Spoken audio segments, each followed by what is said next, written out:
मेरे शेख फरमाते हैं कि या रसूल अल्लाह मुस्तफ़ाए ज़ात यकता आप हैं, मुस्तफ़ाए ज़ात यकता आप हैं, यक ने जिसको यक बनाया आप हैं। और आबो गिल में नूर की पहली किरण, जाने आदम जाने हव्वा आप हैं।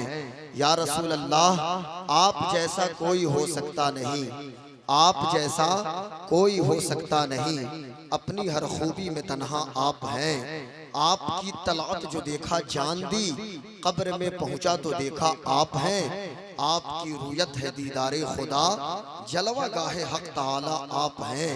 और आपकी तलात खुदा का आईना, जिसमें चमके हक का जलवा आप हैं।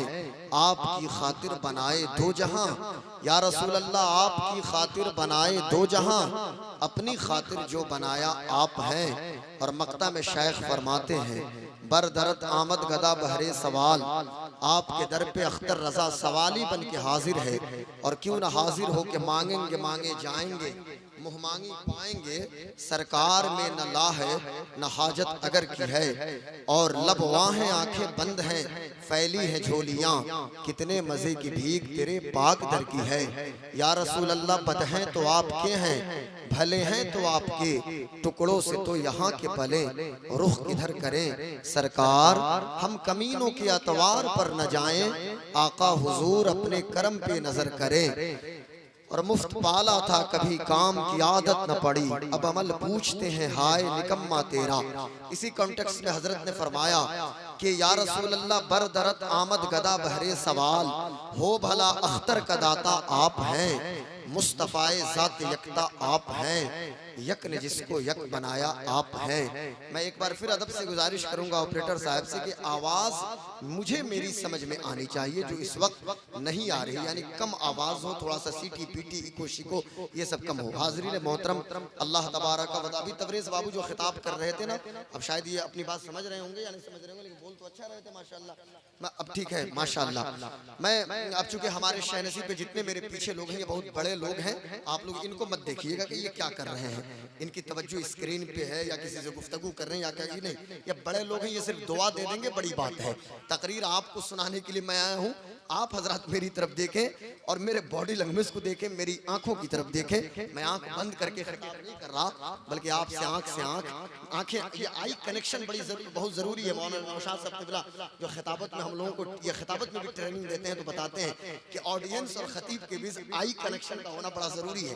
तो आप इधर देखिए, इधर मत देखिए, पीछे इधर। इसीलिए ये जलसे के ऑर्गेनाइजर ने क्या किया है कि आगे निकाल दिया है खतीब और शायर को कि ये पायलट होंगे, पीछे सवारियों को मत देखिए, पायलट को आप देखा कीजिए, है ना। इनको पायलट का काम इन्हीं को दिया गया है। दरूद पाक पढ़े, अल्लाहुम्मा सल्ली अला सय्यिदिना व शफीना मौलाना मुहम्मद मादनिल जूद वल करम वालिहिल किराम व सहबिल निज़ाम व अब्निहिल करीमिल गौसिल आज़मिल अफ़खमिल हुमाम व हिज़्बिल अजमईन। अल्लाह तबारक व तआला का बेपनाह फज़ल व एहसान है कि अल्लाह ताला ने हमें और आपको मुसलमान बनाया। और करम बलाए करम ये है कि रसूल पाक सरवरे कायनात सल्लल्लाहु तआला अलैहि वसल्लम के गुलामों में हमारा और आपका शुमार होता है। मैं कहता हूं कि बड़ा खुशनसीब वो शख्स है, भले से किसी सुदूर क्षेत्र में, किसी दूर उफ्तादा इलाके में, किसी देहात में, अगर वो रेहड़ी लगा के सब्जी क्यों ना बेचता हो, या ठेला पे फल क्यों ना बेचता हो, या वो हल चलाता क्यों ना हो, लेकिन मैं समझता हूं कि अमेरिका के प्रेसिडेंट जो बाइडन साहब क़िबला से भी खुशनसीब वो शख्स है, भले से वो फल बेचता हो, लेकिन ज़बान पे ला इलाहा इल्लल्लाह मुहम्मदुर रसूलुल्लाह ये कलमा तैयबा मौजूद हो। दुनिया की सबसे बड़ी दौलत और सबसे बड़ी नेमत अगर कुछ है तो ये कलमा तैयबा है। इसलिए मेरे दोस्तों, मेरे बुजुर्गों, मेरे भाइयों, इसमें हमारा कोई कमाल नहीं है, अल्लाह तबारक व तआला का बेपनाह फजल है कि उसने ये तौफीक दी कि हम और आप कलमा पढ़ते हैं। अल्लाह तबारक व तआला ने दुनिया की सबसे बड़ी नेमत और सबसे बड़ी दौलत अल्लाह की अपना आखिरी कलाम, अपनी आखिरी किताब की शक्ल में हमें अता फरमाया है। और ये कलाम अल्लाह तबारक व तआला ने अपने आखिरी नबी खातिमुल अंबिया, इमामुल अंबिया, सय्यदुल अंबिया, नबीउल अंबिया, जाने कायनात, खुलासे कायनात, मुख्तार कायनात, सैयद आलम, फखरे दो आलम सल्लल्लाहु तआला अलैहि वसल्लम पे अल्लाह तबारक व तआला ने नाजिल फरमाया है। ये पूरी दुनिया के लिए एक रोल मॉडल किताब है। अल्लाह इरशाद फरमाता है, ज़ालिकल किताबुल ला रैब फीह, ये वो किताब है जिसमें कोई शक नहीं है। आपका मदरसा नबीलिया मदीनतुल उलूम के जिसमें फैजान नबील मिल्लत कॉन्फ्रेंस में हमारी और आपकी शिरकत हो रही है। हुजूर साहिब सज्जादा खानकाह हैदरिया हजरत अल्लामा पीर तरीक़त रहबर शरीयत अलहाज डॉक्टर सैयद नाहिद अहमद हैदरुल क़ादरी मद्दज़िल्लहुल आली व दामत फैज़ुल मलीना उनकी आमद हो चुकी है। हुजूर वलीअहद साहिब सज्जादा सैयद आकिफ अहमद हैदरुल क़ादरी उनकी भी आमद हो चुकी है। इंशाअल्लाह तबारक व तआला वो हजरत मेंबर शरीफ पे तशरीफ लाएंगे। तो हजरत की सरपरस्ती में चूंकि ये इदारा चलता है और बच्चों के सरों पे हिफ्ज़ की दस्तार भी रखी जाएगी। अल्लाह तबारक व तआला ने इरशाद फरमाया, ये वो किताब है जिसमें कोई शक और कोई डाउट नहीं है। कल तक पूरी दुनिया में इमामत का मनसब हमें इसलिए हासिल था कि कुरान हमारे सीने में होता था, कुरान हमारा आइडियल था, कुरान हमारे सामने होता था, पूरी दुनिया हमारे पीछे चला करती थी। और आज पूरी दुनिया में हम पीछे सिर्फ इसलिए हैं कि हमने कुरान को पसे पुश डाल दिया है। मुझे अफसोस के साथ कहना पड़ता है, आज मुसलमान के बच्चों से हमें क्या कहना ऐसा है, आपको सुनकर हैरत होगी। कोई मिस्टर गांधी से जाकर पूछे, कोई आचार्य विनोबा भावे से कोई जाकर पूछे, कोई राजा राम मोहन राय से पूछे, कोई रामकृष्ण परमहंस से पूछे, कोई विवेकानंद से जाकर पूछे, कोई ईश्वर चंद्र विद्यासागर से पूछे। ये वो लोग हैं कि बाज़ाब्ता अपने ताक पे ये कुरान रखते थे और जब इनको ख्वाहिश होती थी कुरान पढ़ना शुरू कर देते थे। आज 24 घंटे में हमें मौका नहीं है कि हम अल्लाह की किताब की तिलावत करें। हमें जब तकरीर होती है तो रेफरेंस के लिए किसी आयत करीमा को हमने पढ़ लिया और बयान करना शुरू कर दिया। लेकिन जानते हो लोगों, मुझे अफसोस के साथ कहना पड़ता है, अगर कोई सो कॉल्ड मुसलमान, अगर कोई तथाकथित मुसलमान कुरान के हवाले से कुछ बोलना शुरू कर दे तो साहिब हमारे खून में गर्मी पैदा हो जाती है और होने की भी जरूरत है। इसलिए कि हर मामले में एक मुसलमान समझौता कर सकता है। हमारी मस्जिदों को तुम शहीद करो, हम बर्दाश्त तो कर लेंगे। हमारे घरों में आग लगा दो, हम बर्दाश्त तो कर लेंगे। पीडीएस की दुकानों से हमें अनाज न दो, ये हमें बर्दाश्त है। आईसीडीएस के जरिए हमारे बच्चों को इंजेक्शन न लगाओ, ये हमें बर्दाश्त है। लेकिन याद रखना, हम जिंदा हैं तो सिर्फ नबी की नामूस के लिए जिंदा हैं। हम जिंदा रह के क्या करेंगे कि कोई त्रिपुरा की सड़कों पे आके मुस्तफा को गाली देना शुरू कर दे या कोई कहीं आके कुछ बोलना शुरू कर दे। साहिब हम जिंदा हैं तो मुस्तफा जाने आलम की आबरू के लिए जिंदा हैं। करूं तेरे नाम पे जां फिदा, न बस एक जां तो जहां फिदा, तो जहां से भी नहीं जी भरा। करूं क्या करोड़ों जहां नहीं, करूं मध अहले दुवल रजा। पड़े इस बला में मेरी बला, मैं गदा हूं अपने करीम का, मेरा दीन पारैना नहीं। अफसोस के साथ मुझे कहना पड़ता है, एक स्कूल में वहां के लोगों ने एक प्लानिंग की थी कि साहब हम बच्चों से किताब की डिमांड करेंगे और हम बच्चों से कहेंगे कि वो किताब अपने घर से लेकर आओ कि जिस किताब को तुम्हारे अब्बू और अम्मी कभी हाथ नहीं लगाते, जिस किताब को तुम्हारी अम्मी कभी नहीं पढ़ती, जिस किताब को तुम्हारे बाप कभी नहीं पढ़ते। कल सुबह को ये जब बाज़ाब्ता क्लास लगा, क्लास टीचर ने हर क्लास में जाकर कह दिया कि हम लोग स्कूल में एक लाइब्रेरी कायम कर रहे हैं और वो किताब आप अपने घर से लेकर आइएगा। हम आपसे भी एक किताब लेना चाहते हैं, लेकिन हमें उस किताब की जरूरत है कि जो किताब आपकी अम्मी या आपके अब्बू कभी ना पढ़ते हो, बल्कि उस किताब को कभी हाथ रुको बेटा टाइम नहीं, नारा बात में लगा ना।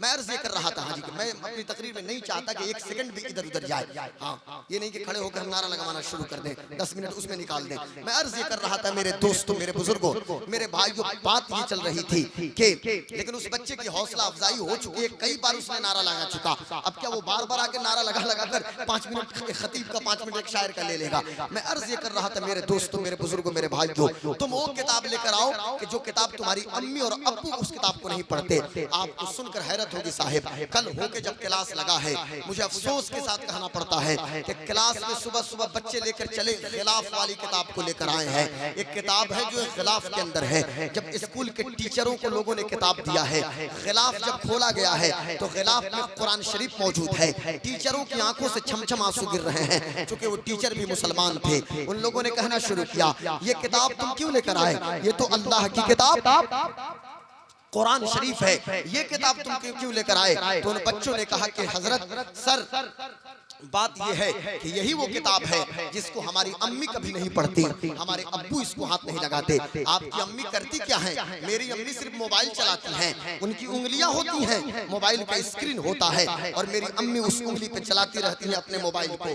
आपके अब्बू करते क्या रहते हैं, हमारे अब्बू भी सिर्फ मोबाइल में लगे रहते हैं। इल्ला माशाअल्लाह मैं सबकी बात नहीं करता, अक्सर घरों में कुरान की तिलावत होगी, लेकिन आज इस सोशल मीडिया ने या इस आईफोन या इस स्मार्टफोन ने जो तबाही मचाया है ना, कल तक मेरी बेटी सुबह में उठ के कुरान की तिलावत करती थी, आज वो भी कुरान शरीफ नहीं पढ़ रही है। कल तक मेरी माएँ कुरान पढ़ती थी, आज वो भी कुरान नहीं पढ़ रही है। लेकिन अल्लाह तबारक व तआला तो कुरान में इरशाद फरमाता है, इन्ना नहनु नज़्ज़लना ज़िक्रा व इन्ना लहू लहाफ़िज़ून, हमने इस कुरान को उतारा, हम ही इसके निगहबान हैं। अल्लाह तबारक व तआला इस किताब की हिफाजत कर रहा है। और ये किताब, ये कुरान शरीफ, ये अल्लाह की मखलूक नहीं है, अल्लाह का कलाम है। और कलाम अल्लाह की सिफत है जो अज़ल से है और अबद तक इसको रहना है, यानी हमेशा से है, हमेशा तक रहना है।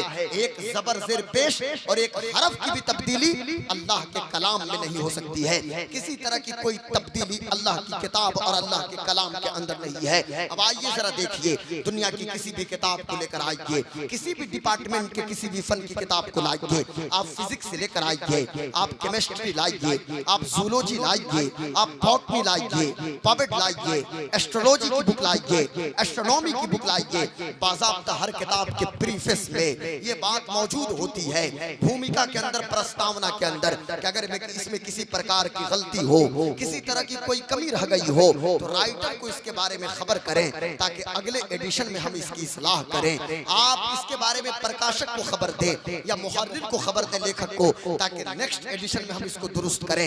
लेकिन आप आइए, अल्लाह की किताब लेकर आइए। आपके घर में भी ये किताब मौजूद है, हमारे सीने में भी मौजूद है, हमारे हाफिजों के सीने में भी मौजूद है।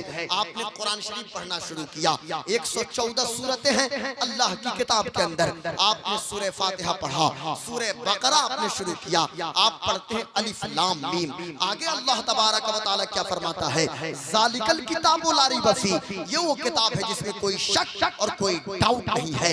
ये किताब अल्लाह तबारक व तआला ने अता फरमाया है, जिसमें कोई शक और कोई डाउट नहीं है। पूरी दुनिया के लिए रोल मॉडल ये किताब, पूरी दुनिया के लिए राह हिदायत ये किताब। और मैं एक बात आपको बता दूं मेरे दोस्तों, मेरे बुजुर्गों, मेरे भाइयों, मेरी कौम के लोगों, एजुकेशन का वो कौन ऐसा डिपार्टमेंट है कि जिसका मेन सोर्स अल्लाह की किताब कुरान न हो।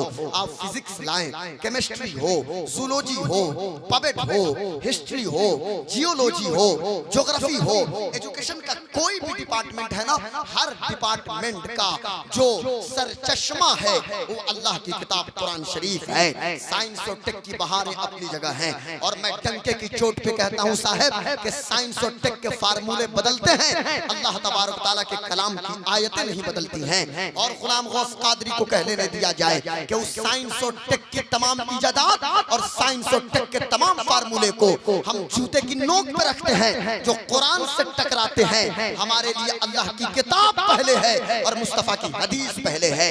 हमारी गुफ्तगू हो, हमारी तहरीर हो, हमारी निजी मजलिसें हो या हमारी प्राइवेट या पब्लिक मजलिस हो, हमारे लिए प्राइमरी सोर्स अल्लाह की किताब, अल्लाह का कलाम कुरान मुकद्दस है। और हमारे लिए सेकेंडरी सोर्स मुस्तफ़ा जाने आलम की हदीस पाक है। यानी किताब और सुन्नत हमारे लिए रोल मॉडल है, मुस्तफ़ा जाने आलम की सीरत तैयबा हमारे लिए रोल मॉडल है। आइए तो जरा देखिए, दुनिया में एजुकेशन के तमाम सोर्सेस का मेन पॉइंट कुरान मुकद्दस है। और आज पूरी दुनिया तहकीक कर रही है, तो दुनिया का इंटेलेक्चुअल तबका, दुनिया का दानिश्वर तबका आज इस्लाम के करीब होते जा रहा है। हमारे भारतवर्ष में जिसको लेटरिन और पेशाब का तरीका नहीं, वो भी न जाने क्या कुछ बोल देता है, जिसको मोछ रखने का तरीका नहीं पता, वो भी न जाने कुछ बोलते। लेकिन मैं आपको बताऊं, आज अमेरिका हो या इंग्लैंड की कैम्ब्रिज या ऑक्सफोर्ड हो या जर्मनी की फ्रैंकफर्ट हो, दुनिया की टॉप मोस्ट यूनिवर्सिटीज की छतों के नीचे लोग कुरान पे तहकीक कर रहे हैं, कुरान पे रिसर्च कर रहे हैं। और आका अलैहिस्सलाम की वो डायनामिक पर्सनालिटी, मेरे आका सरवरे कायनात की वो मुतासिर कुन शख्सियत कि जिस पे वो लोग तहकीक कर रहे हैं। और दुनिया का दानिश्वर तबका आज मुस्तफ़ा जाने आलम के करीब हो रहा है, क्योंकि दुनिया को पता है कि इंसानों को इंसानियत की आला कदरों से अगर किसी की जिंदगी रूशनास करा सकती है तो मोहम्मदुर रसूलुल्लाह की जिंदगी है। अगर मानव को मानवता का पाठ कोई पढ़ा सकता है तो अल्लाह की किताब वो किताब है जो पढ़ा सकती है, अल्लाह का कलाम पढ़ा सकता है। अगर कोई मुर्तद और मलऊन कहना शुरू कर दे कि कुरान की वो जो 17 वर्सेस हैं, 17 आयतें हैं जिनका ताल्लुक जिहाद से है, उसको निकाल दो, तो मैं कहता हूँ साहब, अगर तासुब व इनात परस्ती की ऐनक को उतार के, चश्मे को उतार के अगर तुम कुरान का मुताला करोगे और कुरान की आयतों को पढ़ना शुरू करोगे, आज दुनिया में जो अमन की बहारें कायम है उन्हीं आयतों की बुनियाद पे कायम है। चूंकि जिहाद अमन के लिए किया जाता है, आज दुनिया उस वक्त तक अमन और शांति का गहवारा ये दुनिया नहीं बन सकती जब तक कि कुरानी आयात पे अमल दरामद न हो जाए, जब तक कि मुस्तफा जाने आलम की सीरत तैयबा पे लोग फॉलो करना लोग शुरू न कर दे। आज बच्चों की दस्तार बंदी है, हम भी अपने बच्चों को पढ़ाते हैं। कोई किसी को इंजीनियर देखना चाहता है, कोई किसी को मेडिकोस देखना चाहता है, कोई किसी को IAS और IPS देखना चाहता है। लेकिन बड़े खुशनसीब वो लोग हैं कि जिनके बच्चों के सरों पे हिफ्ज़ की दस्तार रखी जाएगी। पैगंबर ने इरशाद फरमाया, खैरुकुम मन तअल्लमल कुरान व अल्लमा, तुम में बेहतरीन शख्स वो है जो कुरान को पढ़ता है और एक दूसरे को कुरान पढ़ाता है। इन टूटी हुई चटाइयों पर बैठकर कुरान की तालीम देने वाले हाफिजों पे ताना मत मारना या कमेंट मत करना।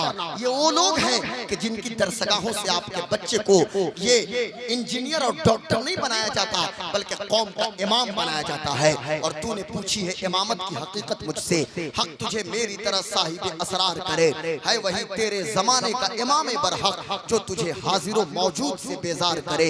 मौत के आईने में तुझको दिखाकर रुखे दोस्त जिंदगी तेरे लिए और भी दुश्वार करे, और देखे एहसास ज़या तेरा लहू गरमा दे, फक्र की शान चढ़ाकर तुझे तलवार करे। फितने मिल्लत बैज़ा है इमामत उसकी जो मुसलमान को सलाती का परिस्तार करे। हमारे मदरसों से ये मदरसा नबीलिया मदीनतुल उलूम हो या हमारा कोई भी मदरसा हो, हमारे मदरसों से बच्चों के ज़हनो दिमाग में A+B the whole square equal to A square को नहीं बैठाया जाता, बल्कि हमारे बच्चों को बताया जाता है अल जन्नतु तहत अक़दाम उम्महातिकुम, जन्नत तो तुम्हारी माओं के कदमों के नीचे है। हमारे बच्चों को न्यूटन का मोशन लॉ बाद में बताया जाता है, पहले तो बच्चे को ये बताया जाता है एक बाप की दुआ उसके बेटे के हक में ऐसे है जैसे नबी की दुआ उसकी उम्मत के हक में है। हमारे मदरसों से और हमारी दरसगाहों से कौम में एक मुहज़्ज़ब फर्द को पेश किया जाता है और सोसाइटी की इस्लाह चूंकि फर्द पे मुनहसिर है।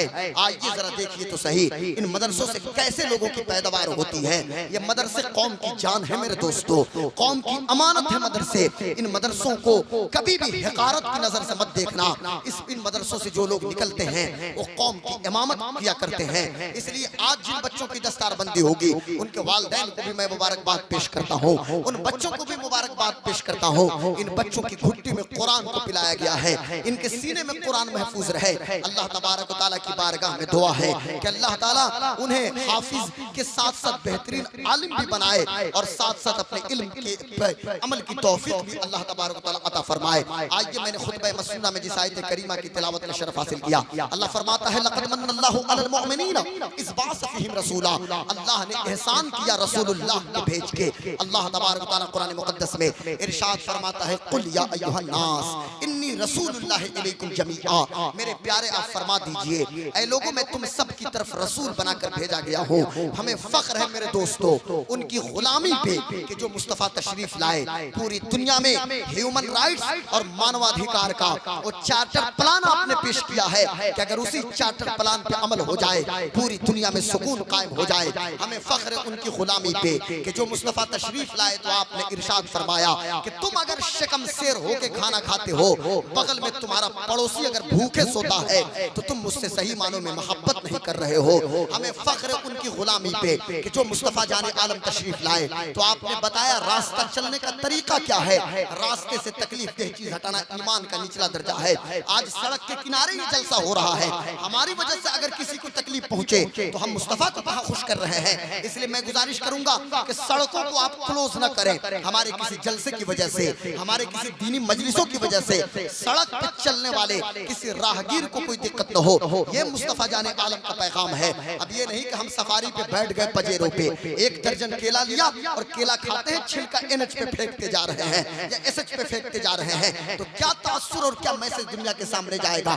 हमें फख्र उनकी गुलामी पे कि जिस मुस्तफ़ा ने इरशाद फरमाया पसीना सूखने से पहले मजदूर को उसकी उजरत दे दिया करो। हमें फख्र उनकी गुलामी पे कि जिस मुस्तफ़ा ने मजदूरों के हक का ख्याल किया और जिस मुस्तफ़ा ने सहाबा के मजमे में एक मजदूर सहाबी के हाथ को पकड़ के कहा था अना हबीबुल्लाह वल कासिब साहिबु हबीबुल्लाह, मैं अल्लाह का दोस्त हूँ और हाथ से मेहनत करने वाला, हाथ से मजदूरी करने वाला, हाथ से मशक्कत करने वाला, ये भी अल्लाह का दोस्त है। हमें फख्र उनकी गुलामी पे कि जिस मुस्तफ़ा ने बेटियों के हुकूक के बारे में बताया, बहनों की इज्जत और बहनों के नामूस के बारे में पूरी दुनिया को तालीम दी है मुस्तफ़ा जाने आलम सरवरे कायनात सल्लल्लाहु अलैहि वसल्लम ने। और आज पूरी दुनिया में मुस्तफ़ा जाने आलम का जिक्र इसलिए हो रहा है कि पैगंबर ने ह्यूमन राइट्स और मानवाधिकार का जो चार्टर प्लान पेश किया है, अगर उसी चार्टर प्लान पे पूरी दुनिया के लोग अमल कर लें तो मैं समझता हूँ मेरे दोस्तों, आज का ये जलता हुआ समाज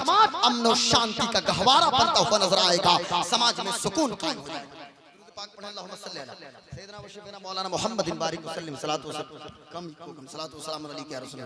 आप देख रहे हैं कि शहनसीब बरेली शरीफ से आए हुए हमारे बेहतरीन सना खान जनाबे ये मौलाना जमशेद रजा साहिल बरेली शरीफ, उनकी आमद हो चुकी है। इनकी नकाबत से महसूस होंगे मौलाना ने भी शायरी पेश की, मौलाना अब्दुल सुभान साहब को सुना, मौलाना हारून साहब, दीगर तमाम उलमा इकराम मौजूद हैं। बाई नेम मैं किसका तारुफ करूं और किसको छोड़ दूं। मैं अर्ज़ कर रहा था मेरे दोस्तों, मेरे बुजुर्गों, मेरे भाइयों, सारी कायनात को मैंने कहा आपके सामने कि सारी कायनात में अगर सिर्फ निज़ाम मुस्तफ़ा पे निफाज, सारी कायनात में निज़ाम मुस्तफ़ा नाफिज हो जाए ना, आज अमन कायम हो जाएगा, सुकून कायम हो जाएगा। ये डकैती और चोरी का जो माहौल है ना, ये तमाम चीजें खत्म। ये सड़कों से जो कोई किसी की बाइक को उठा ले रहा है, अगर सिर्फ इस्लामी हद को नाफिज कर दिया जाए ना और खुलेआम लोगों को सजा देना शुरू कर दिया जाए, कहीं से कोई बाइक नहीं उठाएगा, कहीं से कोई डकैती नहीं होगी। ये जो निजाम मेरे आका ने दुनिया के सामने पेश किया है कि जिस निजाम में अगर हद भी है तो उस हद के पीछे बाज़ाब्ता उस निजाम के अंदर अमन और शांति की बात की गई है। आइए मैं आपके सामने एक चीज पेश करूं कि कैसे मेरे आका के एहसानात दुनिया पे है। अल्लाह ने इरशाद फरमाया कि रसूलुल्लाह तशरीफ लाए, अल्लाह तबारक व तआला ने एहसान किया। सहाबा कहा करते थे कि या रसूलल्लाह मन्नल्लाहु अलैना बिका या रसूलल्लाह, जो भी किसी सहाबी से पूछिए तो फकत एक ही जुमला है, मन्नल्लाहु अलैना बिका या रसूलल्लाह, या रसूलल्लाह आपकी वजह से अल्लाह ने जो हम पे एहसान किया है, या रसूलल्लाह अल्लाह ने जो हम पे एहसान किया है, हम उस एहसान पे अल्लाह का शुक्र अदा कर रहे हैं। नौशाद भाई, एक बात मैं आपके सामने पेश कर रहा हूं सारे ऑडियंस के सामने, ये बहुत अहम चीज है और चूंकि हमारे दूसरे कम्युनिटी के लोग भी मौजूद हैं, कैसे रसूल पाक के एहसानात पूरी दुनिया में हैं और कैसे मेरे आका सरवरे कायनात सल्लल्लाहु अलैहि वसल्लम सबके लिए आइडियल रोल मॉडल हैं। और आपने जो इनकलाब लाने की कोशिश की है और जो निजाम मुस्तफा को आपने एस्टेब्लिश किया है, अगर इस निजाम पे कैसे पूरी दुनिया में अगर अमन हो जाए तो दुनिया कैसे अमन और शांति का गहवारा बन सकती है। ये सारी चीजें होंगी, लेकिन जरा हजरत का इस्तकबाल कीजिए। खतीब आज़म हिंदुस्तान हजरत अल्लामा साबरी साहब क़िबला तशरीफ लाए। हो रहा है भाई, खतीब हैं और बहुत पुराने खतीब हैं। ये हजरत की आमद हुई, हजरत अभी बीमार हैं, कुर्सी दे दीजिए, कुर्सी दे दो, कुर्सी बैठा हजरत, तो बैठ कैसे बैठेंगे आप, वहाँ तो और तकलीफ होगी। अच्छा ठीक है, रहने दो, ठीक, जिस तरह भी आराम हो हजरत को बैठने दीजिए। आप इत्मीनान से बैठे, मेरे बाद हजरत का बयान आप सुनेंगे। आप जरा देखिए, तवज्जो के साथ सुनिए, चूंकि हम मुसलमान हैं ना, अगर बुत है जमाअत की आस्तीनों में, हमें है हुक्म अज़ा ला इलाहा इल्लल्लाह, और ज़बान कह भी दिया ला इलाहा तो क्या हासिल, निगाहो दिल जो मुसलमान नहीं तो कुछ भी नहीं। मैं अर्ज़ कर रहा था कि अगर हम इस हवाले से कुछ बोले तो यकीनन आप कहेंगे साहब ये मुसलमान हैं, अकीदत बयान कर रहे हैं। लेकिन आइए जरा देखिए, जिस जमाने में पूरी दुनिया में कम्युनिज्म की तहरीक चली थी, और मिस्टर कार्ल मार्क्स का नाम आपने सुना होगा, ये कार्ल मार्क्स यहूदी हैं, ये कम्युनिस्ट की तहरीक को लेकर चले, कम्युनिज्म की तहरीक, और न जाने कितनी किताबों को लिखा, पूरी दुनिया में इस फिक्र को फैलाया। और उस वक्त दुनिया के बड़े बड़े दिमागों का चुनाव हो रहा था कि दुनिया में जो इंटेलेक्चुअल किस्म के लोग हैं, हमें उनका इंतखाब करना है और अपने लिए उनको इस्तेमाल करना है। पूरी दुनिया से बड़े बड़े लोगों को चुना जा रहा था। 1920 की बात मैं बताता हूँ कि 1920 से पहले एक इंतखाब था, उस इंतखाब में पूरे अखंड भारत से, यूनाइट इंडिया से, इस्लामाबाद, फैसलाबाद, लाहौर भी भारत के हिस्से थे, चटगाम और बांग्लादेश भी भारत के हिस्से थे। 1947 में पार्टीशन हुआ, पाकिस्तान बना। 1971 में पाकिस्तान से पार्टीशन होकर बांग्लादेश बना, इंडिया से पार्टीशन होकर नहीं। बताना यह है कि उस वक्त यूनाइट इंडिया से एक शख्स को कम्युनिज्म की तहरीक ने चुना था, जिनका नाम है डॉक्टर एम.एन. रॉय। ये मिस्टर एम.एन. रॉय जिनका ताल्लुक कलकत्ते से है, इनका चुनाव अमल में आया। आप समझ सकते हैं कितना बड़ा दिमाग है। 1920 में एम.एन. रॉय एक खिताब कर रहे थे। खिताब का टॉपिक था the historical role of Islam. खिताब का उन्वान था the historical role of Islam, इस्लाम का तारीखी किरदार, इस्लाम की ऐतिहासिक भूमिका, the historical role of Islam, इस्लाम का तारीखी किरदार। बाज़ाब्ता PDF कलेक्शन में भी उनकी किताब आ गई है the historical role of Islam. मेरी निजी लाइब्रेरी में भी टेक्स्ट बुक में भी the historical role of Islam, हॉर्स द 100 और भी बहुत सारी किताबें हैं। The historical role of Islam के अंदर एम.एन. रॉय उस खिताब के अंदर उन्होंने जिक्र किया कि मैं कोई अंगूठा छाप शख्स नहीं हूं, मैं कोई ऐसा आदमी नहीं हूं साहब कि मैं कुछ पढ़ा लिखा नहीं। मैंने दुनिया की तमाम रिवोल्यूशनरी पर्सनालिटीज की जिंदगी का मुताला मैंने किया कि जिन लोगों ने अपनी जिंदगी से इनकलाब लाने की कोशिश की है और जिनकी जिंदगी से इनकलाब बर्पा भी हुआ है, मैं सबकी जिंदगी को पढ़ते गया। गौर से सुनिएगा, मैं मानता हूं कि आप बहुत पढ़े लिखे लोग हैं, लेकिन जरा तवज्जो रहे।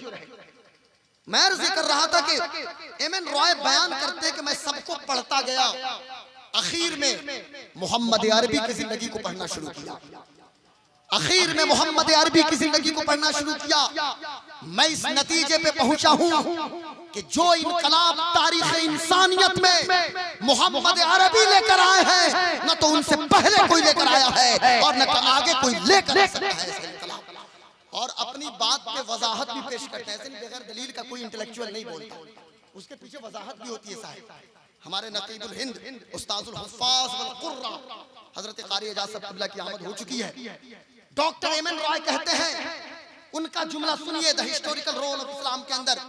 वो कहते हैं कि चंद दिन के लिए मोहम्मद अरबी ग़ारे हिरा में जाते हैं, हिरा की पहाड़ी पे, और चंद दिन गुजारने के बाद गार से मुस्तफा उतरे हैं और अपनी सोसाइटी के अंदर जो यू टर्न लिया है, लोगों का जिस्म बाद में झुका है, लोगों के दिल पे पहले कब्जा किया है और लोगों के दिल को पहले झुकाया है।